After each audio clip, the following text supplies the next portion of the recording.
नमस्कार, स्वागत है आप सभी का। मैं हूं आपके साथ सपना। शुरुआत करते हैं बुलेटिन की। मुख्यमंत्री योगी आदित्यनाथ 2 दिवसीय दौरे पर काशी पहुंचे। बता दें, उन्होंने काशी कोतवाल काल भैरव का दर्शन पूजन किया। काशी विश्वनाथ धाम पहुंचकर मुख्यमंत्री ने गर्भगृह में षोडशोपचार पूजन कर लोक कल्याण की कामना की। मुख्यमंत्री ने मंगलवार की सुबह संकट मोचन मंदिर पहुंचकर हनुमान जी के चरणों में भी हाजिरी लगाई। उन्होंने यहां भी विधि विधान से पूजा की। गौरतलब है कि मध्य क्षेत्रीय परिषद की बैठक होटल ताज में है। इसमें केंद्रीय गृह मंत्री अमित शाह, मुख्यमंत्री योगी आदित्यनाथ, मध्य प्रदेश के सीएम मोहन यादव, उत्तराखंड के सीएम पुष्कर सिंह धामी, छत्तीसगढ़ के मुख्यमंत्री विष्णुदेव साय भी मौजूद रहेंगे। दर्शन पूजन के दौरान कैबिनेट मंत्री स्वतंत्र देव सिंह, अनिल राजभर, राज्य मंत्री रविंद्र जायसवाल, विधायक सौरभ श्रीवास्तव, अवधेश सिंह, स्वामी संतोष दास, संकट मोचन मंदिर के महंत विशंबर नाथ मिश्र आदि लोग मौजूद रहे।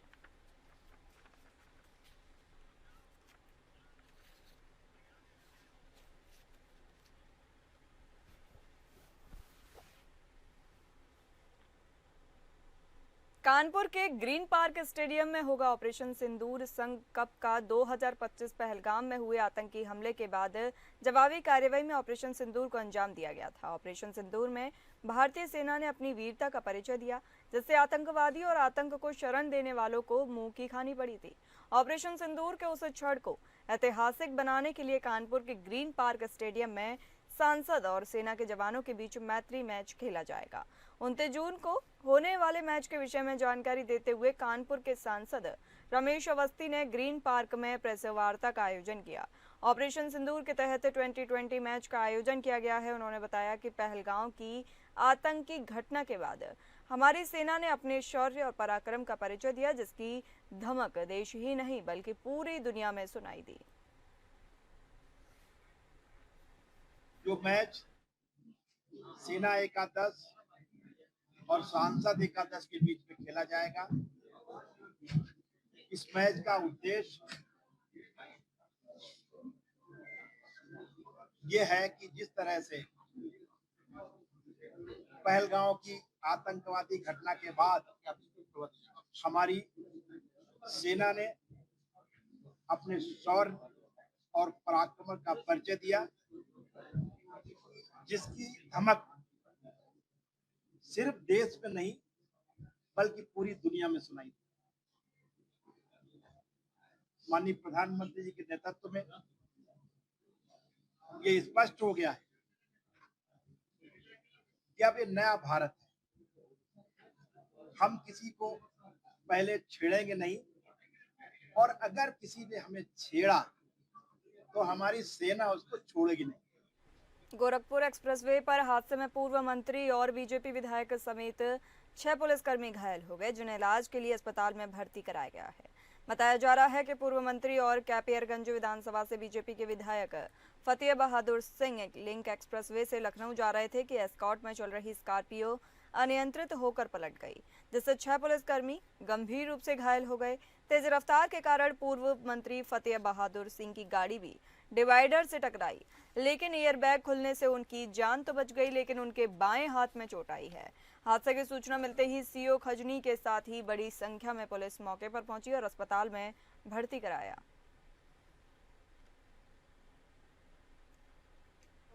हम लोग जा रहे थे गाड़ी से महोदय को लेकर के, माननीय फतेह बहादुर जी कैपियरगंज विधायक को साथ में थे।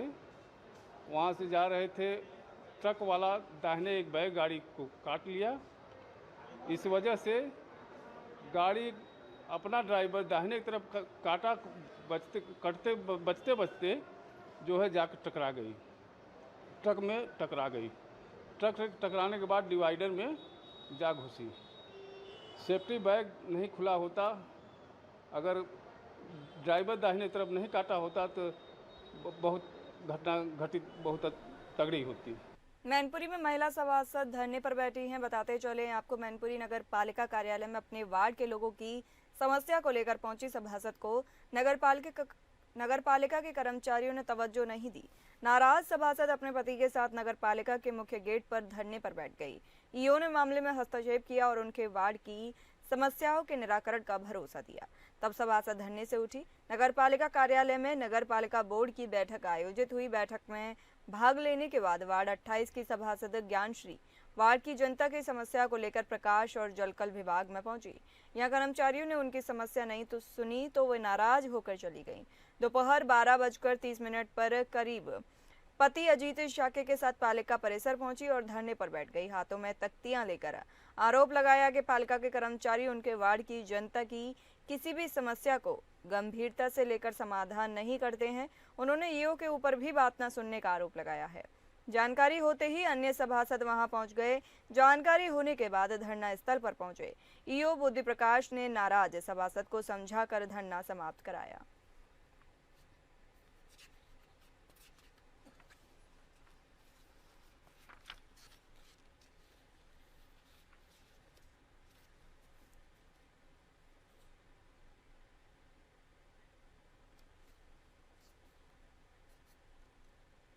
अंतर्राष्ट्रीय पर्यटन स्थली कुशीनगर स्थित एयरपोर्ट की अंतर्राष्ट्रीय पहचान तो मिली है, लेकिन ये टेक ऑफ नहीं कर पाए। बताते चलें, पीएम नरेंद्र मोदी ने 20 अक्टूबर 2021 को कुशीनगर के अंतर्राष्ट्रीय एयरपोर्ट का उद्घाटन किया था। पहली फ्लाइट श्रीलंका से कुशीनगर पहुंची। इससे कुशीनगर की विकास की उम्मीदों को पंख लग गए। बताते चले, यहाँ से दिल्ली और कोलकाता के लिए उड़ान भी शुरू हुई थी और ज़्यादा से ज़्यादा ये ज़्यादा दिन नहीं चल सका। अंतर्राष्ट्रीय उड़ान तो दूर, डोमेस्टिक फ्लाइट भी बंद हो गई। बता दें आपको, ऐसे में हजारों करोड़ों की लागत से बना एयरपोर्ट अब सिर्फ वीवीआईपी मूवमेंट के लिए काम आ रहा है। देखिए हमारी एक खास रिपोर्ट। कुशीनगर एयरपोर्ट पर ग्रहण होगा खत्म। कुशीनगर एयरपोर्ट से कब उड़ेंगे विमान? क्यों एयरपोर्ट में सिर्फ वीवीआईपी मूवमेंट हो रहा है? एयरपोर्ट विकास में क्या है रोड़ा? पेड़ और मकान बने मुसीबत का सबब। क्या कुशीनगर एयरपोर्ट पर लगा ग्रहण खत्म हो गया है? अधिकारियों की माने तो कुछ तकनीकी खामियां होने के चलते उड़ान संभव नहीं हो पा रही है, लेकिन अब इन खामियों को दूर किया जा रहा है।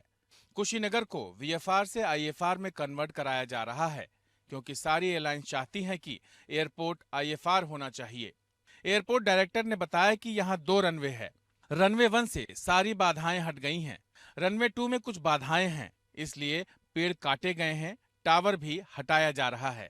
इसके साथ ही रनवे पर आईएलएस की समस्या भी समाप्त हो जाएगी। टावर्स भी हट रहे हैं और भी जो दूसरी बाधाएं हैं वो बहुत जल्द खत्म हो जाएगा। उसके बाद से हमारा पूरा फुल फ्लेज दोनों रनवे हमारा आईएफआर हो जाएगा। आईएफआर होने के बाद एयरलाइंस आएंगे यहाँ पे और 100% यहाँ से जहाज चलेगा, क्योंकि यहाँ पे पोटेंशियल बहुत ज्यादा है। दूसरी तरफ एयरपोर्ट परिसर में मौजूद करीब आधा दर्जन मकानों को लेकर समस्या अब भी बरकरार है। इन मकानों के मालिक मुआवजे की मांग कर रहे हैं, तो दूसरी तरफ बताया जा रहा है कि जिस जमीन में ये घर बने हैं वह बंजर है। ऐसे में मुआवजा मिलना संभव नहीं है। इसको लेकर प्रयागराज हाईकोर्ट में मामला भी चल रहा है। जिले का प्रशासनिक अमला इसके समाधान में जुटा है। प्रशासन ने दूसरे रनवे की राह में रोड़ा बन रहे करीब 26 पेड़ों को कटवा दिया है, लेकिन मकान को लेकर समस्या अब भी बरकरार है। कुशीनगर इंटरनेशनल एयरपोर्ट से नियमित उड़ान हो सके, इसको लेकर प्रशासन लगातार अपने जद्दोजहद में लगा है। यहाँ पर 26 अधिक पेड़ काटे गए। हमारे पीछे आप देख सकते हैं, इन पेड़ों को प्रशासन ने कटवाया है। बताया जा रहा है कि इसकी हाइट काफ़ी अधिक थी, जिसके चलते इसे काटा गया है, जिससे कि भविष्य में यहाँ से उड़ान हो तो ये जो पेड़ है उड़ान में कोई बाधक न बन सके। अब हम बात करेंगे, यहाँ हमारे साथ एक ग्रामीण है जिनका यह पेड़ है, उनसे हम बात करेंगे। काटा गया है यह पेड़, कब काटा गया है, क्यों काटा है, क्या कारण है बताइए। परसों काटा गया था पेड़, और ये कह रहे थे कि एयरपोर्ट की उड़ान में जो रडार है उसका मतलब वो नहीं आ रहा है, रडार का वो सिग्नल नहीं आ रहा है, इसलिए उन्होंने कहा काटने के लिए रिक्वेस्ट किया। 29 पेड़ काटा गया है, 26 नहीं 29 पेड़, छोटे बड़े मिला के सब 29 पेड़ काटा गया। बहुत नुकसान हुआ है। निश्चित तौर पर आप सुन सकते हैं कि एक तरफ एयरपोर्ट प्रशासन ये चाहता है कि अति शीघ्र यहाँ से उड़ान हो, दूसरी तरफ यहाँ पे कुछ ऐसे घर हैं जो कि इसमें बाधक हैं। जब तक वहाँ के लोगों का कहना है कि उन्हें जब तक उचित मुआवजा नहीं मिलता है तब तक वे घर नहीं हटाएंगे, वहाँ से नहीं हटेंगे। ऐसे में यह एक बड़ा बाधक है उड़ान में। ऐसे में देखना है कि अब प्रशासनिक अमला इस पर क्या करता है और कब तक यहाँ से अंतर्राष्ट्रीय उड़ानें और राष्ट्रीय उड़ानें सुचारू रूप से चालू हो पाती हैं। राजकुमार गिरी, एपीएन न्यूज, कुशीनगर। हाईकोर्ट से रास्ता को हम लोग को मतलब खंडित कर रहा है, अब अवरोध कर रहा है। रास्ता जेसीबी से तोड़ दिया है। आधी रास्ता हम लोग स्टे दिखाने के बाद भी वो मान नहीं रहा है, कह रहा है कि नहीं आप लोग का हम तोड़ देंगे रास्ता, आप लोग जाएंगे किधर से।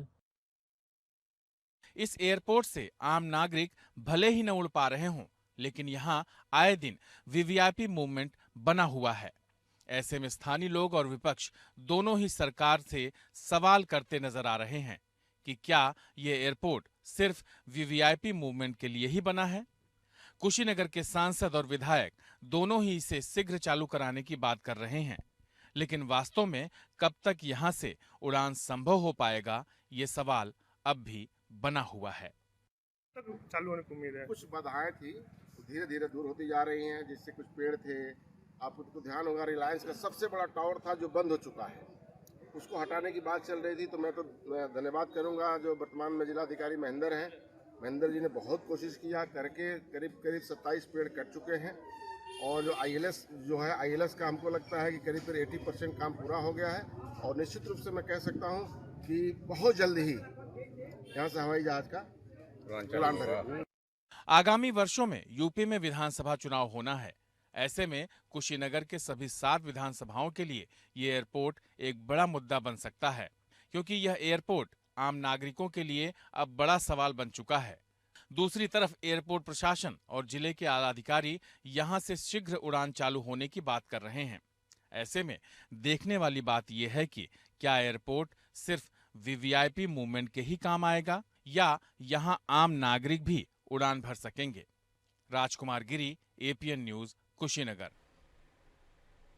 हमीरपुर में बिजली कटौती से लोग परेशान हैं। हमीरपुर में बिजली कटौती से लोग परेशान हैं और विरोध प्रदर्शन के बाद जिलाधिकारी घनश्याम मीणा ने कड़ा रुख अपनाया है। बिजली विभाग के उच्च अधिकारियों को सख्त हिदायत भी दी गई है, वे सभी व्यवस्थाएं दुरुस्त कर लें। लापरवाही बरतने वाले अधिकारियों के खिलाफ सीधे मुकदमा लिखवाया जाएगा। पतारा फीडर से आने वाली बिजली लाइन का निरीक्षण किया और दिन रात काम करके 2 दिन में लाइन जोड़ने के निर्देश दिए हैं। हमीरपुर शहर में बीते 1 सप्ताह से हो रही बिजली कटौती से लोगों में खासी नाराजगी है। लोगों ने पावर हाउस के बाहर जाम लगाकर जमकर प्रदर्शन किया। दिनों से विद्युत आपूर्ति और जलापूर्ति को लेकर समस्या आ रही थी। उसी क्रम में हम लोग ने निरीक्षण किया है। पहले हम लोग ने जो विद्युत आपूर्ति है उसका निरीक्षण किया। उसी क्रम में जो नया फीडर पतारा से जो हमीरपुर शहर को जोड़ा जाना है उसका निरीक्षण किया गया। उस क्रम में जो संबंधित अधिकारी थे और वेंडर्स हैं उनसे वार्तालाप भी किया गया और उनको मौके पे पहुंच के निर्देश किया गया है कि 2 दिन के अंदर जो फीडर को जोड़ने का कार्य है उसको यथाशीघ्र पूरा करें। उसके लिए वर्क ऑफ एक्शन प्लान उनको बनाने के लिए कहा गया है और उसमें हमारे प्रशासनिक अधिकारी भी हम लोग ने लगाए हैं ताकि ये सुनिश्चित कर सकें कि 2 दिन में जो फीडर है उसको जोड़ा जा सके। अमेठी में मामूली विवाद ने हिंसक रूप ले लिया। आपको बताते चले कि अमेठी में गौरीगंज थाना क्षेत्र के स्थित बाबूजी का पूर्वा गांव में अचानक रण क्षेत्र में तब्दील हो गया। बकरी द्वारा पेड़ की पत्तियां खाने को लेकर शुरू हुआ मामला देखते ही देखते इतना बढ़ गया कि दोनों पक्षों में जमकर लाठियां चली। इस झड़प में करीब दर्जन भर के लोग घायल हो गए, जिन्हें इलाज के लिए जिला अस्पताल गौरीगंज में भर्ती कराया गया। मिली जानकारी के अनुसार गांव निवासी कंशुराम की बकरी ने पड़ोस की अनारा देवी के बबूल के पेड़ की पत्तियां खा ली थी। इसी बात को लेकर दोनों परिवारों के बीच पहले तीखी बहस हुई।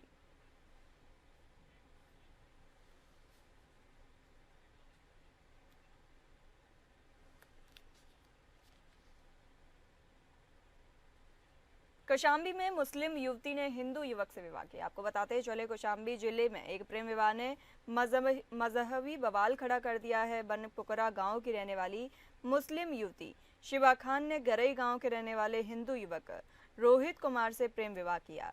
शिवा ने न सिर्फ अपना नाम बदला बल्कि हिंदू धर्म अपनाकर अब कोमल बन गई है। दोनों ने एक मंदिर में हिंदू रीति रिवाजों के अनुसार विवाह किया और सोमवार को सिराथू तहसील में मजिस्ट्रेट के समक्ष बयान देने पहुंचे, लेकिन यहां पहुंचते ही मामला गर्मा गया। लड़की के परिजन भड़क उठे और विरोध करते हुए हंगामा करने लगे। इसी बीच विश्व हिंदू परिषद और बजरंग दल के सैकड़ों कार्यकर्ता भी तहसील परिसर पहुंचे। देखते ही देखते दोनों पक्षों के बीच गहमा गहमी ने स्थिति को तनावपूर्ण बना दिया।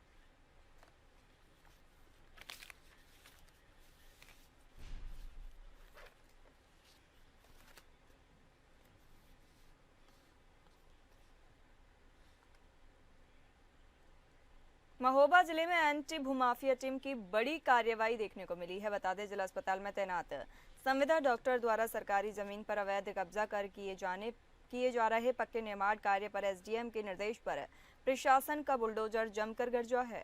अवैध कब्जा कर किए जा रहे निर्माण को प्रशासन द्वारा ध्वस्त कर निर्माण सामग्री को कब्जे में लेकर अग्रिम कार्यवाही शुरू कर दी गई है। दरअसल मामला शहर कोतवाली कस्बा क्षेत्र के सुब्बाराव रोड का है, जहां सरकारी जमीन पर अवैध तरीके से कब्जा किए जा रहे निर्माण कार्य की शिकायत पर एसडीएम सदर जितेंद्र कुमार के निर्देश पर गठित नायब तहसीलदार के नेतृत्व में एंटी भू माफिया टीम ने प्रशासन के बुलडोजर से निर्माणाधीन स्थल को ध्वस्त कर दिया।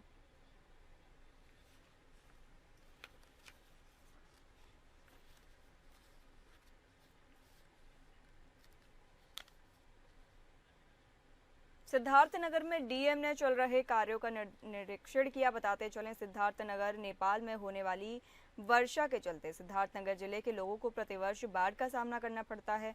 बाढ़ से बचाव के लिए नदियों में बांध बनाए जाते हैं, जिनकी मरम्मत वर्षकाल से पहले कराई जाती है। इन बांधों में चल रहे कामों का आज जिलाधिकारी डॉक्टर राजा गणपति आर निरीक्षण करने पहुंचे और बूढ़ी राप्ती नदी पर बने बांध तंजवा भूतैया और कूरा नदी पर इमलिया में कराए जा रहे मरम्मत कार्यों का जायजा लिया गया। साथ ही काम करा रहे सिंचाई विभाग के जेई को आवश्यक सुधार करने के निर्देश दिए। इस दौरान हमने जिलाधिकारी से बातचीत की तो उन्होंने बताया कि जिले में तटबंध की कुल लंबाई 446 किलोमीटर है, जिसकी मरम्मत का कार्य सिंचाई निर्माण खंड और सिंचाई ड्रेनेज खंड द्वारा कराया जा रहा है।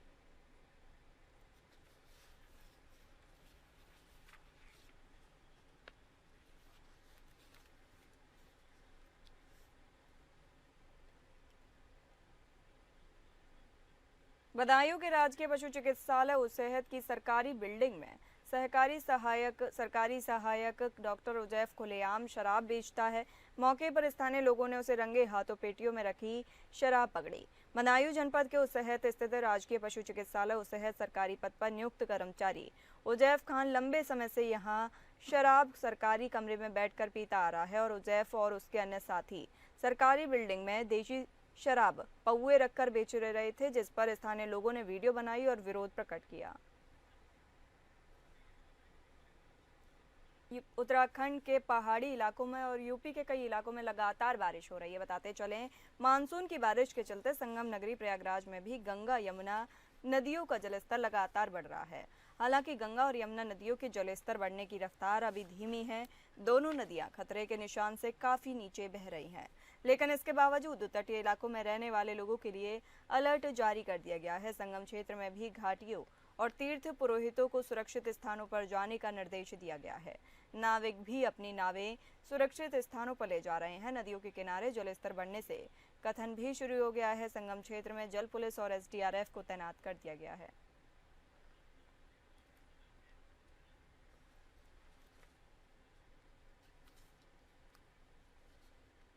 बदायूं में पुलिस की बदमाशों के साथ मुठभेड़ हो गई। बताते चलें आपको, बदायूं की वजीरगंज थाना पुलिस टीम गश्त में मामूर थी, तभी आवला बिसौली मार्ग पर भवानीपुर तिराहे के पास एक इको कार रास्ते से हटकर आड़ में खड़ी दिखाई दी।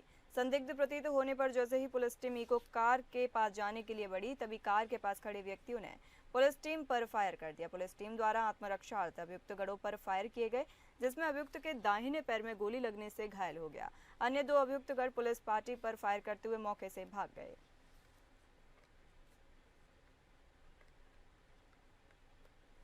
बटे 24 की रात्रि में वजीरगंज पुलिस द्वारा बिसौली आंवला रोड पर गश्त किया जा रहा था, तभी भवानीपुर तिराहे के पास में एक संदिग्ध इको खड़ी मिली।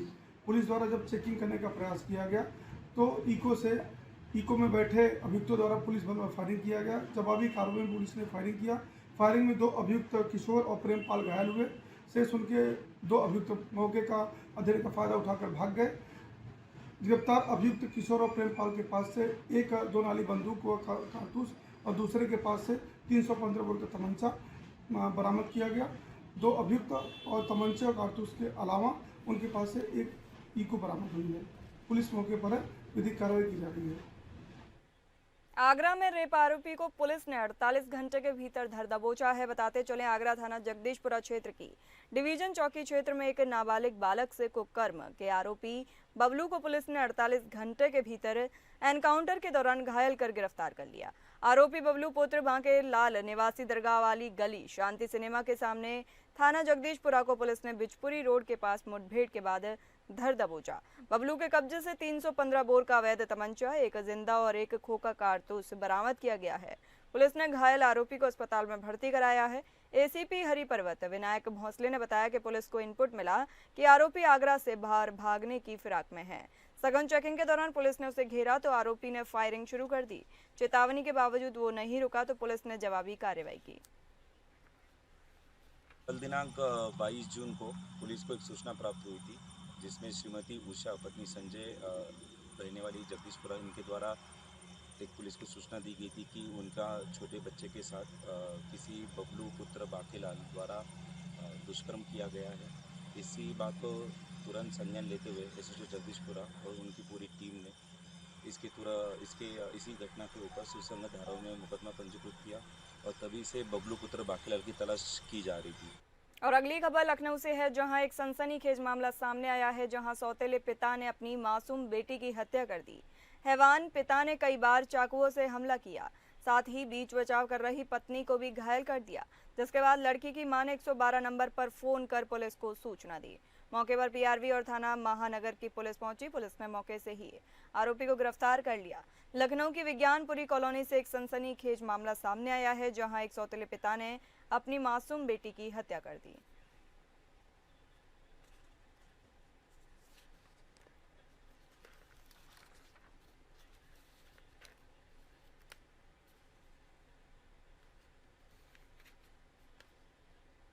प्रतापगढ़ से खबर है, जहां रंजिश को लेकर दबंगों ने मारपीट की और फायरिंग भी की। ताजा मामला उदयपुर थाना क्षेत्र के जरिया मऊ गांव का है, जहां प्रधानी चुनाव की रंजिश को लेकर फायरिंग और मारपीट हुई है। फायरिंग में गोली लगने से युवक घायल हो गया है, जिसको मेडिकल कॉलेज लाया गया, जहां उसका इलाज चल रहा है।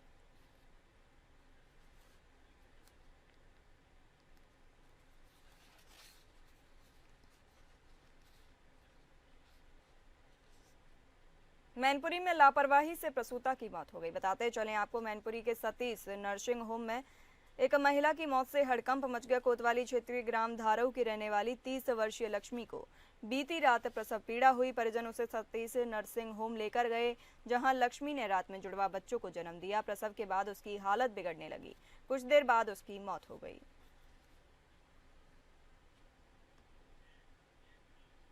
फिलहाल इस बुलेटिन में इतना ही। नमस्कार।